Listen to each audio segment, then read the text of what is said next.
Ya, terima kasih. Bismillahirrahmanirrahim. Assalamualaikum warahmatullahi wabarakatuh. Waalaikumsalam warahmatullahi wabarakatuh. Rasulillah wa ala alihi wasahbihi ajmain. Seperti kemarin, kalau saya silahkan mikrofonnya dibuka aja, biar bisa nyeletuk kalau ada yang ingin disampaikan.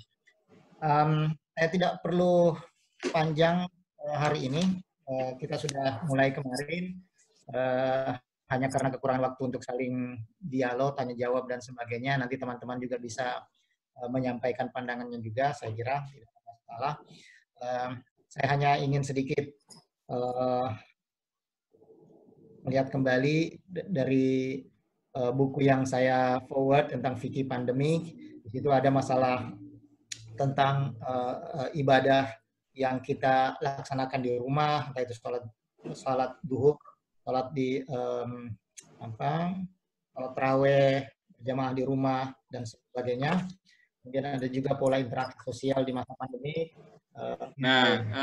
Terkait dengan dampak dari wabah ini kan masjid ditutup, bahkan Madinah, Makkah pun juga ditutup.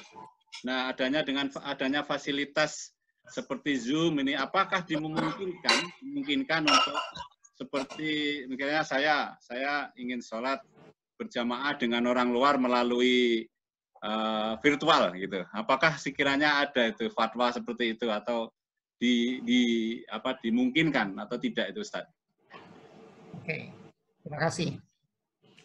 Iya, ini juga jadi bahan diskusi kita semua. Jadi kalau fikih normalnya, misalnya sholat berjamaah itu ada istilah ittisal. Ittisal itu artinya bersambung. Maksudnya bersambung secara fisik. Misalnya satu ruangan atau di ruangan lain yang jadi ini syaratnya atau kondisinya melebar, meluas. Jadi yang pertama ittisal. Ini dari yang paling sempit sampai pendapat yang paling luas ya. Yang pertama harus ittisal, ada dalam satu ruangan secara fisik hadir bersama-sama. Boleh di ruangan lain tetapi pintunya atau jendelanya harus dibuka. Itu dikatakan sebagai syarat ittisal, syarat bersambungnya secara fisik. Nah, yang lebih luas dari itu adalah bahwa selama suaranya bisa atau instruksi imam bisa terdengar, maka itu juga bagian dari ittisal. Maka kemudian ini juga dipegang secara umum, maka kemudian seperti yang kita lihat kalau kita ke Masjidil Haram, orang yang duduk di mana, di jalanan, sudah jauh dari Masjidil Haram, selama masih mendengar suara imam di Masjidil Haram, boleh untuk ikut sebagai jemaah. Atau di hotel, sholat di masjid, dan sholat di hotel makmum berjamaah kepada Masjidil Haram juga dibolehkan karena ittisalnya itu melalui suara meski tidak melihat. Nah, itu pandangan yang relatif luas masalah berjamaah dari tempat yang berbeda-beda. Nah, sekarang dulu juga ada fatwa pembahasan tentang bagaimana dengan kita waktu belum ada video conference, masih televisi parabola, bagaimana dengan sholat dengan mengikuti imam di Masjidil Haram melalui televisi yang kita saksikan secara live, entah di Masjidil Haram atau di Istiqlal, sementara kita berada di tempat lain. Nah, itu ada pendapat minim yang membolehkan, tetapi jumhur ulama memahami bahwa ittisalnya itu sudah tertutupi dengan sholat jamaah di tempat terdekat. Jadi misalnya kita di rumah tidak bisa sholat dengan bermakmum pada imam di Masjidil Haram karena ada tempat sholat yang sama di sekitar kita. Jadi misalnya di masjid dan sebagainya. Sekali lagi ini di masa normal. Nah, masalah ittisal ini, bersambungan ini kemudian ditarik ke masa pandemi seperti sekarang, wabah. Nah, juga dulu saya ingin tarik ke masalah akad nikah dulu ya. Dulu juga sudah banyak ulama yang membolehkan akad nikah itu melalui telepon. Asal bisa dipastikan bahwa yang ngomong di sebelah sana adalah orang yang pasti dimaksud untuk akad nikah. Misalnya calon suaminya tidak tertukar, atau calon mertuanya tidak tertukar dengan orang lain. Jadi selama itu bisa dijamin kebenarannya, maka itu boleh. Nah, ini kemudian ditarik ke masa sekarang, ke masa pandemi ini. Bahwa ada sementara ulama, jumlahnya kecil sih, yang membolehkan kita bermakmum pada pada imam di tempat lain melalui aplikasi Zoom seperti ini. Alasannya syarat ittisalnya itu bersambung karena interaktif, ya. Berbeda kalau kita nonton televisi live itu tidak interaktif, ya kan? Kita hanya melihat dari mereka, tapi yang di sana tidak melihat atau mendengar kita. Nah, dengan video conference ada interaksi. Jadi yang kita mendengar di sana, yang di sana mendengar kita. Nah, itu dikomparasikan atau dipahami sebagai syarat ittisalnya. Jadi menurut pendapat ini, makmum berjamaah mengikuti seseorang di tempat lain itu boleh karena ittisalnya yang interaktif. Tetapi ini kemudian tertutupi dengan pendapat yang mengatakan bahwa jika harus interaktif, maka interaktifnya itu harus dengan tempat yang paling terdekat dengan kita. Jadi misalnya masjid terdekat dengan kita, dan kemudian pendapat ini tidak membolehkan bermakmum pada misalnya Masjidil Haram atau pada Istiqlal kalau kita di Indonesia. Ala kulli hal ini pilihan-pilihan. Tapi kalau saya yang harus memilih misalnya, saya agak konservatif dengan syarat ittisal itu. Saya mungkin lebih sempit, saya memegang pendapat yang lebih sempit. Ittisal itu harus berhubungan secara langsung, entah itu melalui suara, penglihatan, atau tadi berada di ruangan lain tapi dapat melihat atau mendengar langsung suara imam misalnya.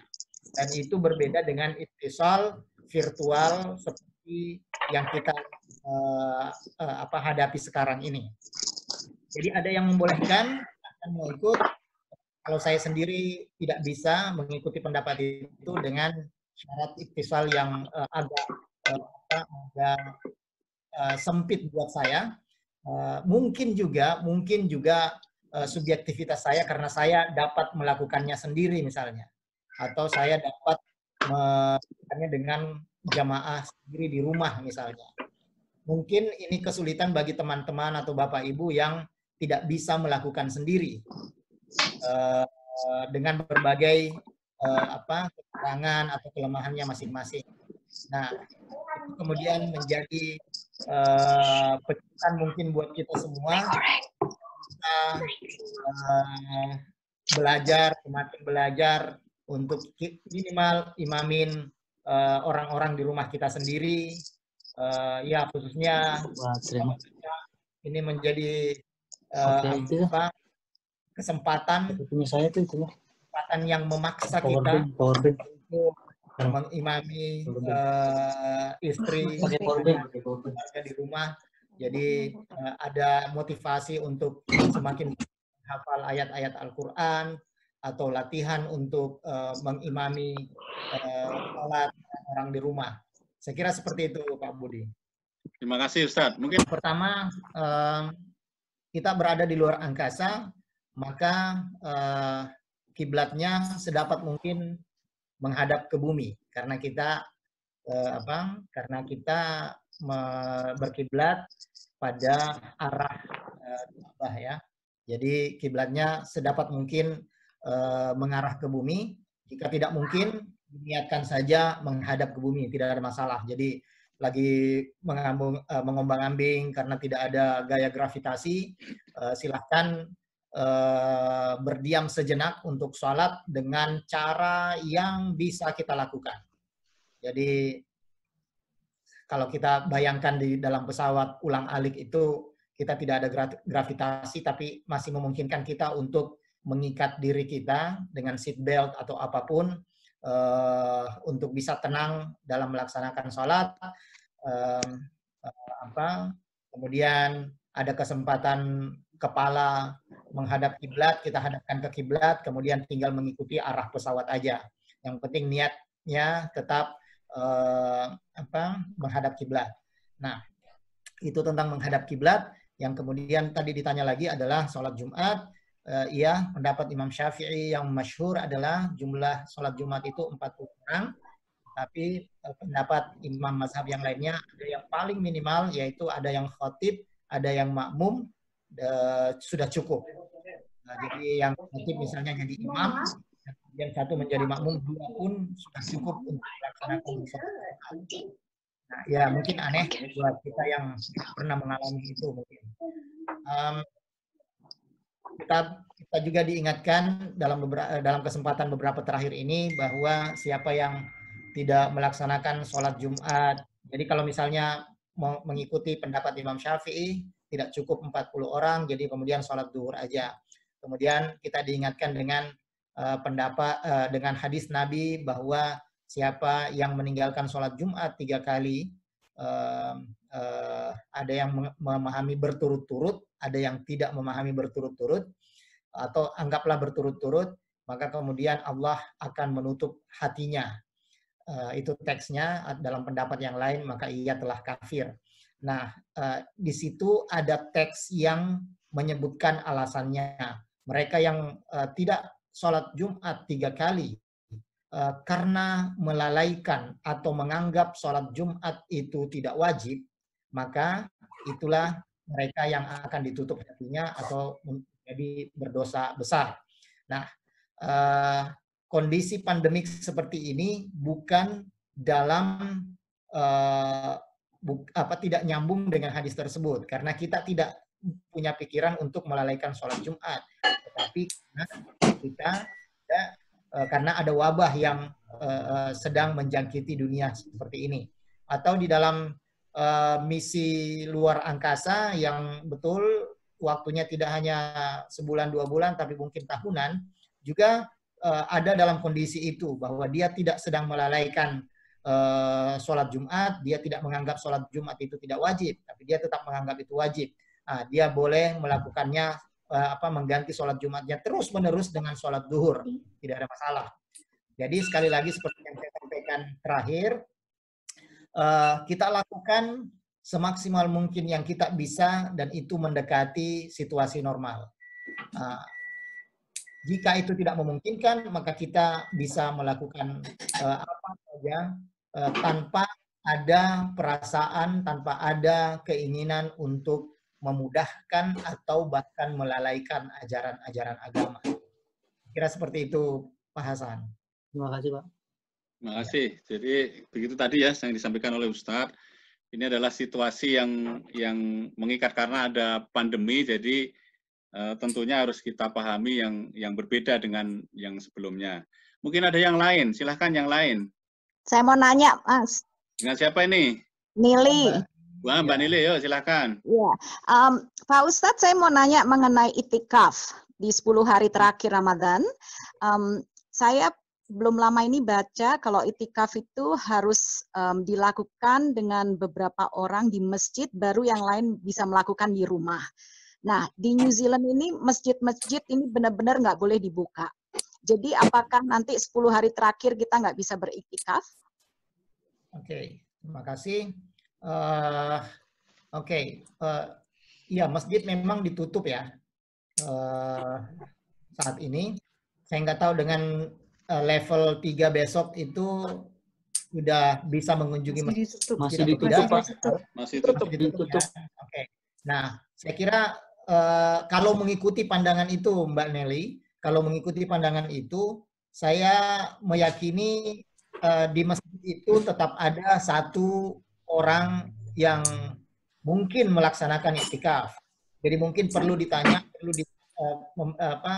mengetahui, misalnya di Masjid Kilbirni atau di Al-Amin ada satu orang yang iktikaf, maka kemudian itu bisa di iktikaf, jamaah yang lainnya bisa dilakukan di rumah mengikuti pendapat tersebut, ya, untuk mengikuti pendapat tersebut. Nah, sekarang kalau saya bicara normal dulu, iktikaf boleh dilakukan. Iktikaf sangat disunahkan, sangat dianjurkan. Sepengetahuan saya, memang ada pendapat yang mengharuskan berjamaah, tetapi secara umum tidak ada dalil yang melarang untuk melakukannya secara sendirian. Jadi misalnya kalau kita iktikaf sendirian di masjid itu tidak ada masalah, bisa dilakukan sendiri. Nah, ada juga pendapat yang memungkinkan bahwa iktikaf itu boleh dilakukan di tempat-tempat yang tidak memenuhi syarat untuk disebut sebagai masjid. Jadi iktikaf itu syarat normalnya adalah harus berada di masjid atau tempat yang disebut. Kalau nggak percaya nggak usah dimasak itu, pakai yang lain aja. Ada satu lagi baru. Daripada nanti Ada yang baru jelek.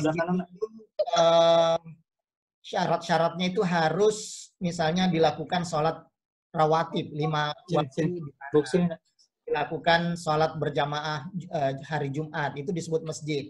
Pakai yang baru aja. Kalau masjid itu kalau ada sholat rawatib, salah satu sholat 5 waktu yang tidak dilaksanakan di masjid, maka orang di sekitarnya berdosa. Jadi kalau kita sepakat untuk disebut masjid, maka harus sholat 5 waktu. 6. Bedanya dengan musola itu tidak wajib dilaksanakan 5 waktu itu di masjid. Jadi orang tidak berdosa kalau tidak ada misalnya satu sholat yang absen di musola. Nah, tetapi sekarang perkembangannya berbeda. Termasuk dengan sholat Jumat, itu harus berada di masjid. Syaratnya ya di masa normal harus di masjid. Nah, sekarang syarat itu dipermudah dengan kebutuhan umat Islam. Jadi misalnya kita boleh sholat Jumat di tempat yang disepakati untuk melaksanakan sholat Jumat walaupun tidak disebut masjid. Misalnya di parkiran di perkantoran kan, yang di situ malah hanya dilaksanakan sholat Jumat, tidak ada sholat rawatib malah mungkin di situ. Jadi itu dibolehkan. Nah, kita juga bisa menarik keleluasaan ini dengan misalnya di rumah kita menentukan satu ruangan yang kita sepakati sebagai tempat sholat selama ini kita laksanakan di rumah. Nah, itu bisa dikategorikan sebagai tempat iktikaf. Nah, ini yang masih lebih luas, masih ada lagi yang lebih luas. Jadi kita boleh iktikaf di ruangan yang kita sebut musholla di rumah misalnya, atau ruang sholat.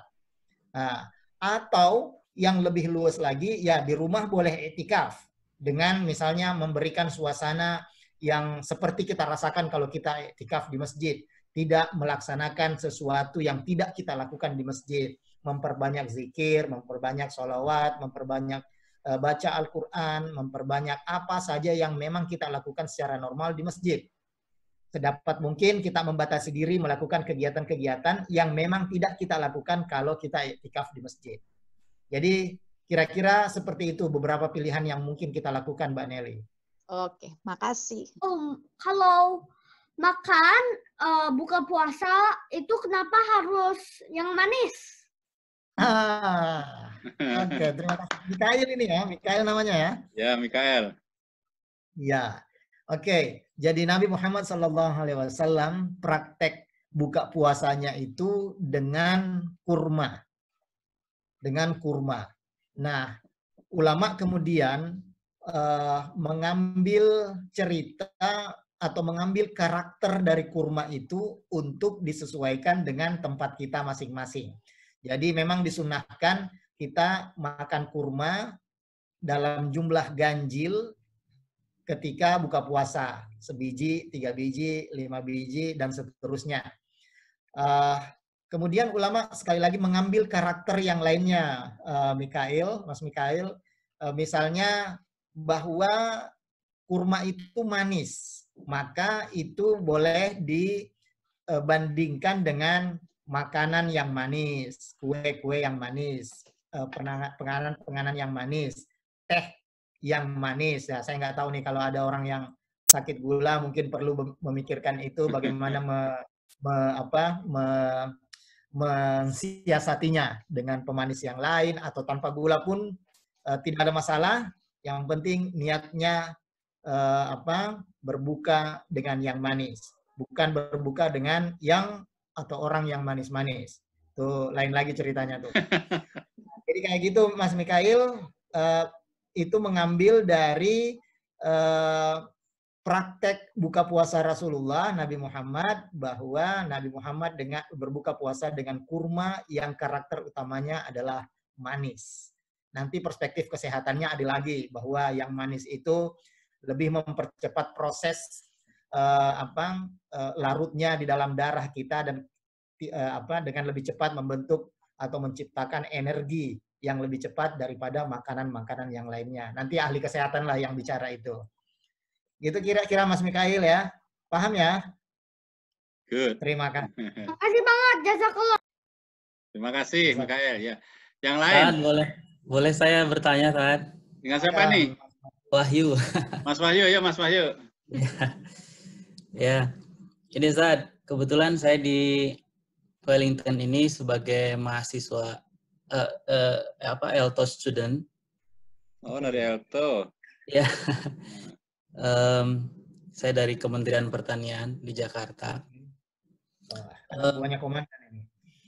Saya dengar Idul Fitri di Wellington juga nanti kemungkinan besar tidak ada. Padahal saya pengen sekali itu Idul Fitri di Wellington sama-sama. Sekali ya. Nah, kebetulan kita berenam orang Indonesia ditinggalkan dalam satu bubble di apartemen. Iya. Teman saya itu sempat nanya, gimana kalau kita sholat Idul Fitri berenam aja katanya. Bisa nggak tuh, gimana hukumnya gitu kan, kita ingin suasana Idul Fitri lah gitu. Wah, saya harus ditanya ke Ustadz dulu. Jadi saya mau nanya ini Ustadz, gimana pandangannya Ustadz? Apakah itu memungkinkan atau gimana itu hukumnya gitu Ustadz? Ustadz. Terima kasih Pak Wahyu. Wah, yang pertama tadi ngajinya keren. Kita udah punya imam lah di Wellington nih. Amin. Iya, suaranya bagus. Cuma masalahnya lockdown ini kapan ketemunya ini? Iya. Oke. ELTO-nya sampai kapan Mas Wahyu? Pertengahan Juni. Insya Allah sampai pertengahan Juni. Waduh. Dapat Idul Adha juga kayaknya ya. Oke. Ya. Oke. Terima kasih. Kalau sholat Idul Fitri di masa wabah seperti ini,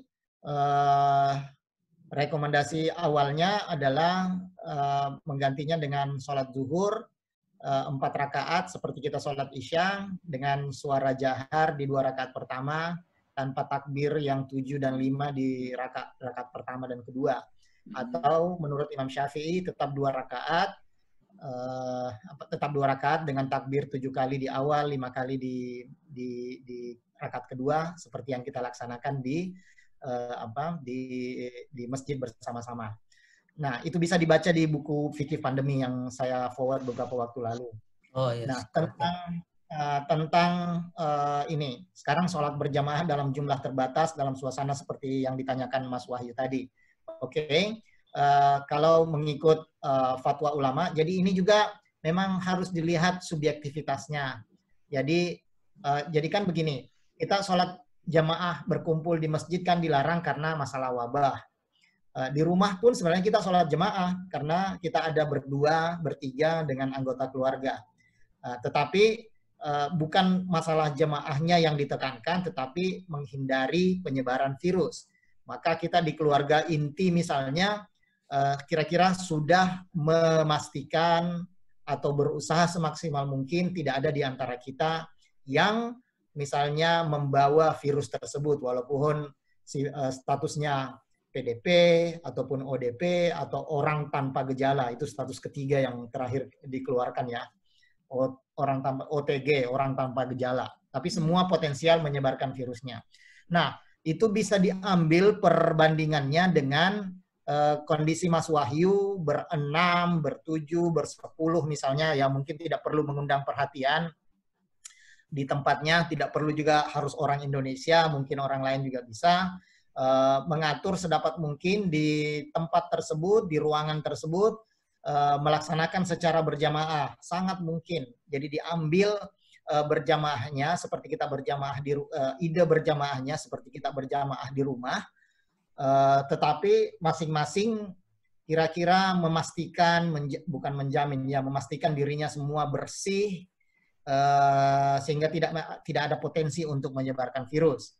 Nah, jadi bisa dilakukan seperti kita melakukannya di lapangan atau di masjid. Mudah-mudahan di antara yang berenam atau berdelapan ada yang bisa khutbah, silahkan membaca saja, tidak ada masalah. Belajarlah, masih ada waktu untuk belajar, membaca saja kalau misalnya tidak biasa, tidak panjang-panjang tentunya, kemudian dilaksanakan seperti kita melaksanakannya di masjid-masjid. Saya kira kalau seandainya tidak ada yang misalnya bisa khutbah, ya atau hanya kurang dari berdua, silahkan diganti dengan sholat id di rumah 4 rakaat. Saya kira seperti itu, Mas Wahyu. Terima kasih, Ustaz. Menyambung pertanyaan Mas Wahyu, Ustaz. Ya, silakan Mas Budi. Kan ada himbauan bahwa untuk menjalankan itu sholat itu harus katakanlah 1 meter atau jarak 2 meter. Jadi bagaimana itu pendapatnya atau pandangan Ustadz, kita berjamaah katakanlah 10 orang, tapi dengan jarak 1 meter. Jadi kan kalau biasanya kan dianjurkan untuk saling merapat seperti itu. Silakan Ustadz. Terima kasih. Ya, anjuran itu ada dan sangat cukup ditekankan. Jadi statusnya adalah sunnah. Dapat pahala jika rapat, jika tidak rapat tidak berdosa. Nah, artinya apa?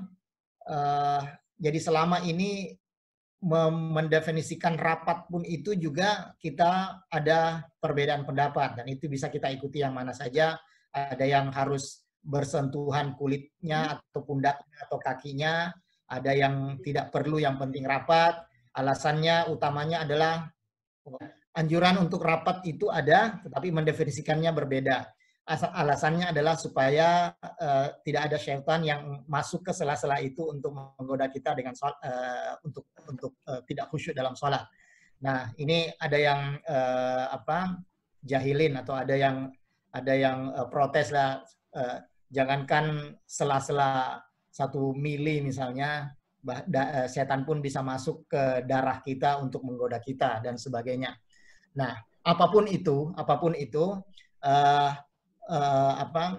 renggang atau physical distancing dalam sholat masih memungkinkan untuk kita lakukan.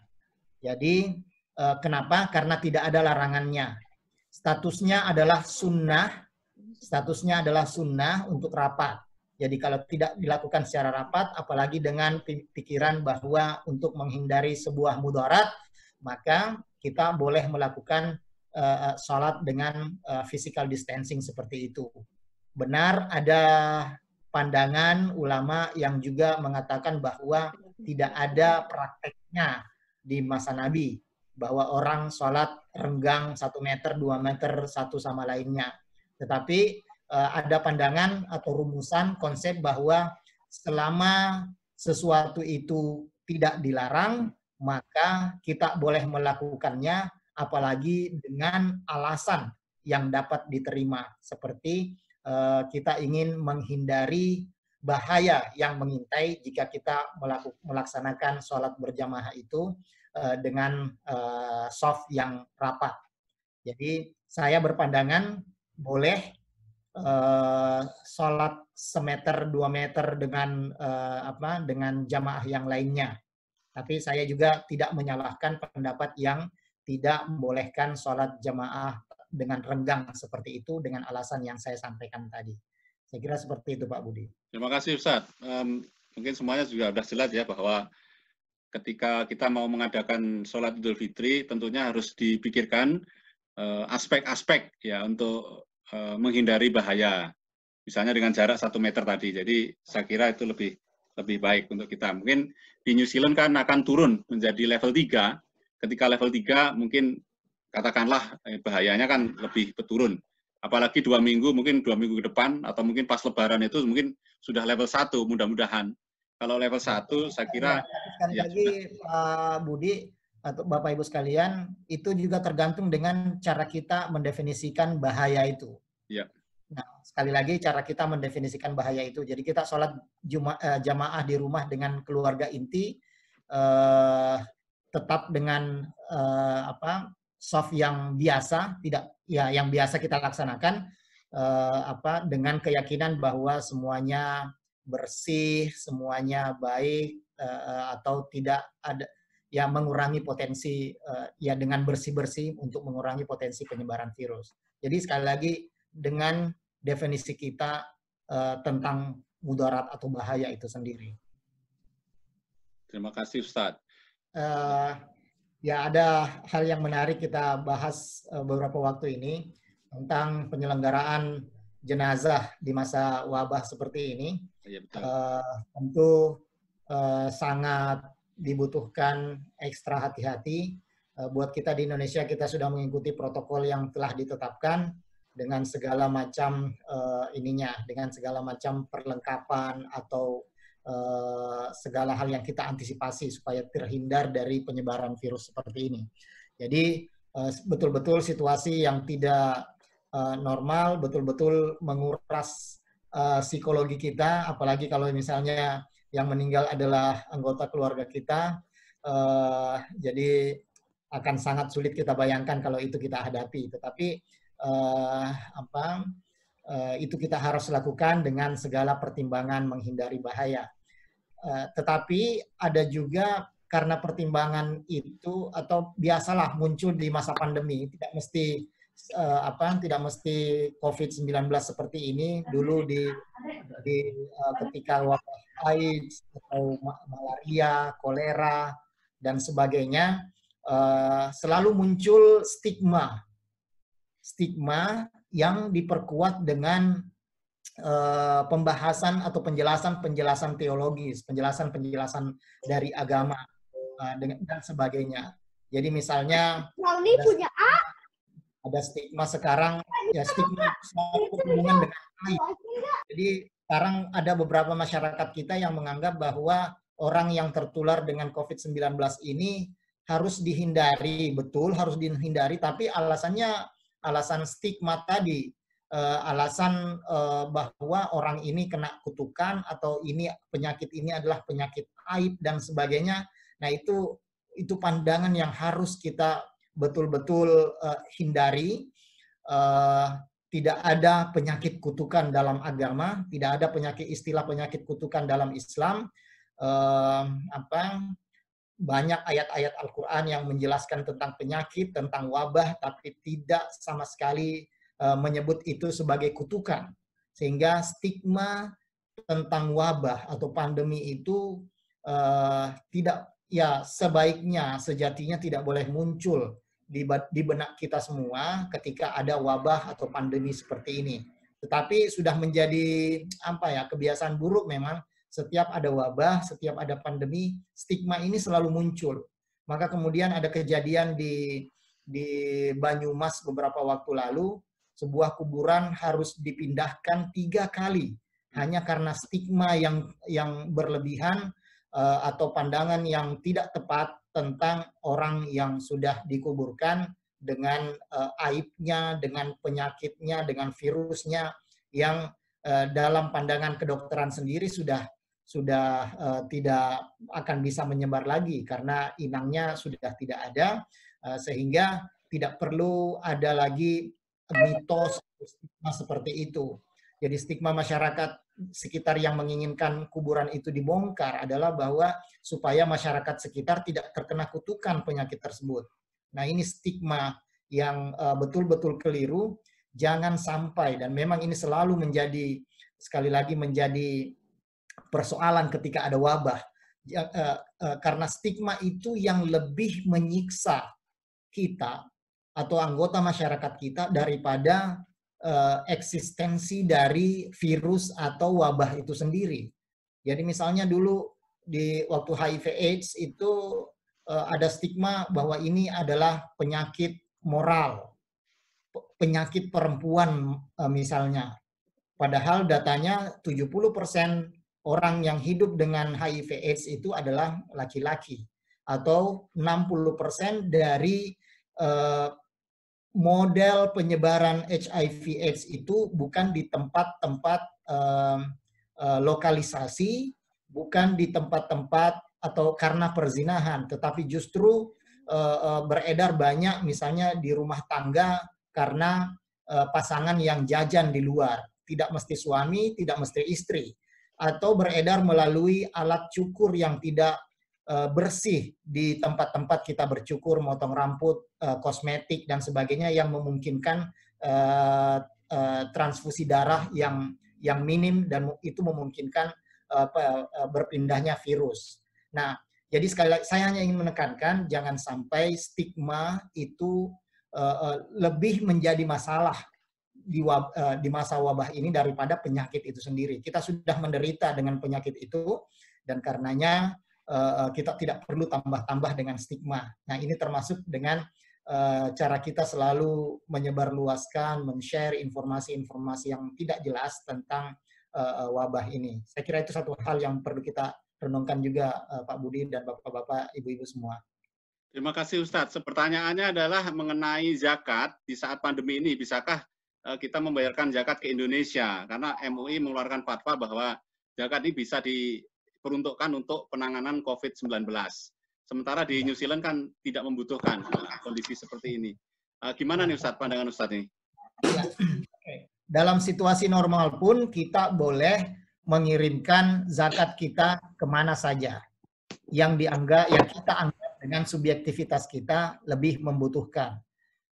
Jadi termasuk saya kira praktek-praktek kita selama ini ketika kita mengumpulin zakat di Wellington, ada yang kita kirim ke Indonesia untuk membantu saudara-saudara kita yang berhak mendapatkannya di Indonesia.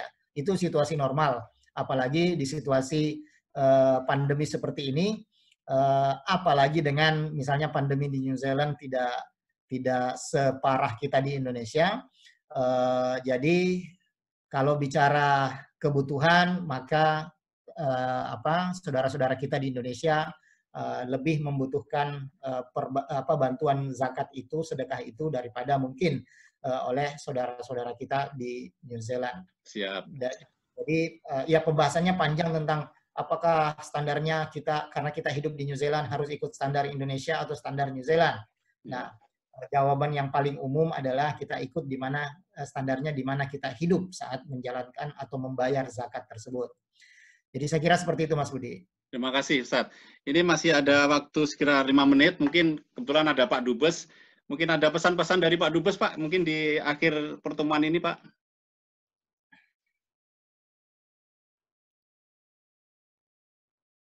Wah, saya tidak siap berbicara sebenarnya. Tapi Assalamualaikum warahmatullahi wabarakatuh.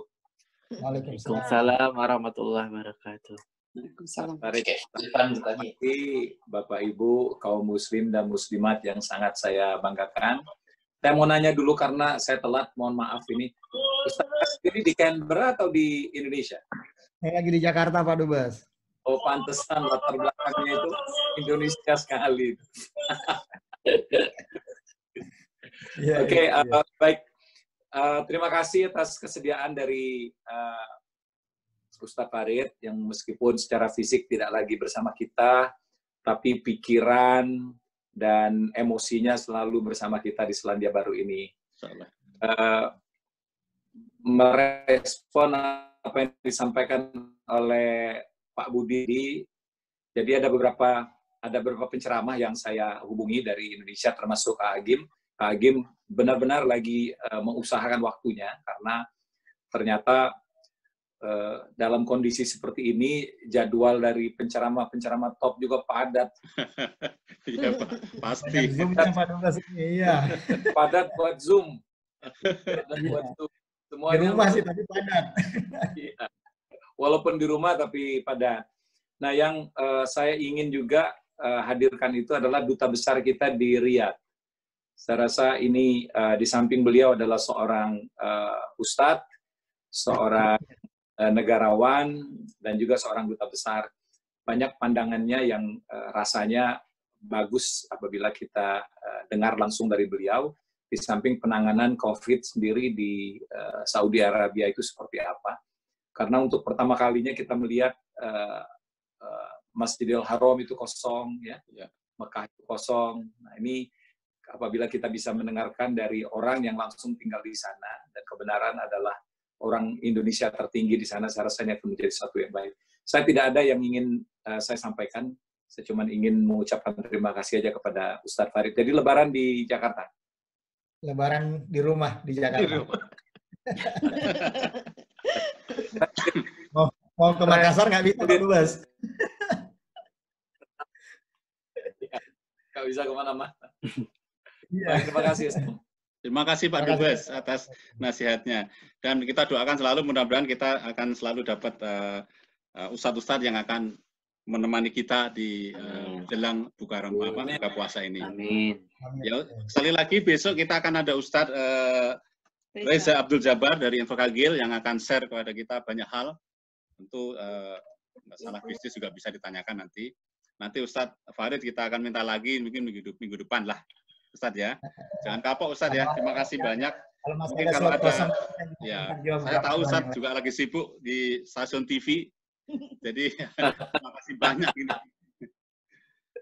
Saya kira perjumpaan kita sampai di sini. Mungkin kalau sudah tidak ada lagi yang perlu disampaikan. Terima kasih sekali atas partisipasinya. Hari ini juga sudah lumayan. Ada 34 partisipan yang ada di sini. Mungkin karena waktunya kita majukan, mungkin tidak. Jadi untuk besok, kita sekali lagi kita mulai jam 4.30 supaya waktunya panjang. Jadi ini bisa sampai kapan aja, sampai panjang. Jadi tidak mati lagi seperti kemarin. Mungkin dari mungkin ada bisa doa. Ustadz Hasil mana ada Ustadz Hasil? Ada Pak. Ayo kita doa. Ya doa. Mari Bapak Ibu semua kita berdoa. A'udzubillahi minasyaitonirrajim. Bismillahirrahmanirrahim. Hamdan yuafi ni'amahu wa yukafi'u mazidah. Ya Rabbana lakal hamdu kama yanbaghi li jalali wajhikal karimi wa azimil sultanik. Allahumma ighfir lana wa liwalidayna warhamhuma kama rabbayana shighara. Allahumma inna nas'aluka salamatan fid din, afiatan fil jasad, wa ziyadatan fil ilmi, barakatan fil rizqi, wa taubatan indal maut, wa maghfiratan ba'dal maut. Allahumma hawwin 'alaina fi sakaratil maut wan najat minan nar wal 'afwa indal kitab. Bifadlika subhana rabbika rabbil izzati amma yasifun wa salamun alal mursalin walhamdulillahi rabbil alamin.